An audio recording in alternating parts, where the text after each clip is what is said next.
አፈሩን ገለባ ያርግለትና አባቴ ደግ ሰው ነበር። ደጎችም ክፉዎችም ይሞታሉና አባቴም አፈር ከለበሰ አያሌ ጊዜያት አለፉ። እንዲያው ለወግ የምትበቃ አንዲት ጉደኛ አመል ግን ነበረችው። ያችን አስቂኝ አመል ለአደባባይ ማብቃቴ ከነውር እንደማይቆጠርብኝ ተስፋ አድርጋለሁ።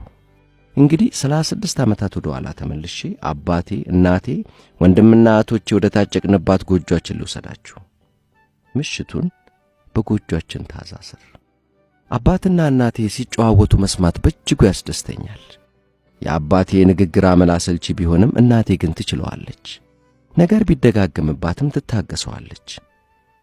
ለፍቅር ብላ ይሁን ሲበዛባት ግን ኤጭ እንግዲህ ትለዋለች።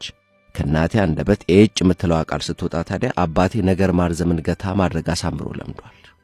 ግን የአባቴ አመል ክፋት የለውም፣ እንዲያው ልማድ ብቻ እንጂ። አንድ ቀን ዛሬ ሰው ይፈልጎት ነበር አለች እናቴ አባቴ ከደጅ ሲገባ። ማን ነኝ ባይ ነው ይላል አባቴ። አቶ ዳምጤ ነበር። ዳምጤ ይሄ እርሶ ጓደኛ?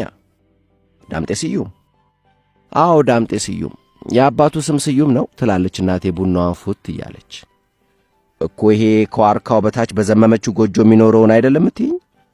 አዎና ታዲያ እኮ ዳምጤ ስዩም ነው። ልክ ነው። አንድ ካፉ ሲጋራ የማይጠፋው አልጌ ልጅ አለው። የእሱን አባትም አይደለም እትይኝ?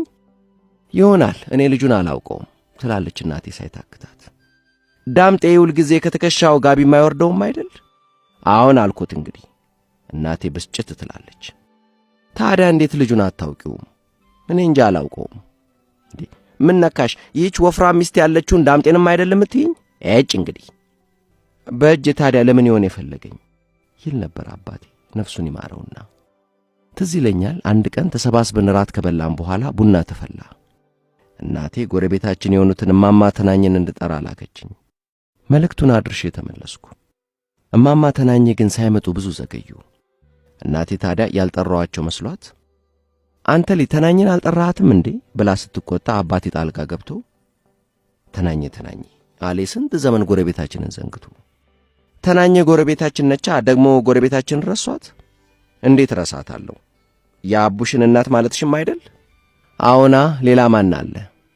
እኮ የቢሆነ ሚስትም አይደለች? አዎን አለች እናቴ ሲኗን እያጣጠበች። እሷ ሴትዮ ለምንድነው ከጇ ላይ የሚቋጭ ነጠላ የማይጠፋው? ባሏ በየሳምንቱ ስለሚገዛላት ይሆናላ ስትል ቀለደች። ማንቺ አንቺ ጎረቤት? አዎና። እኮ እቺው ተናኘሽ? ኤጭ አሁን አልኩት እንግዲህ። ኤጭ የምትለው ቃል ከናቴ አንደበት ከወጣች አባቴ ጥያቄውን ያቆምና ወደ ሌላ ነገር ይሸጋገራል። አባዬ አፈሩን ገለባ ያርግለትና ደግ ሰው ነበር።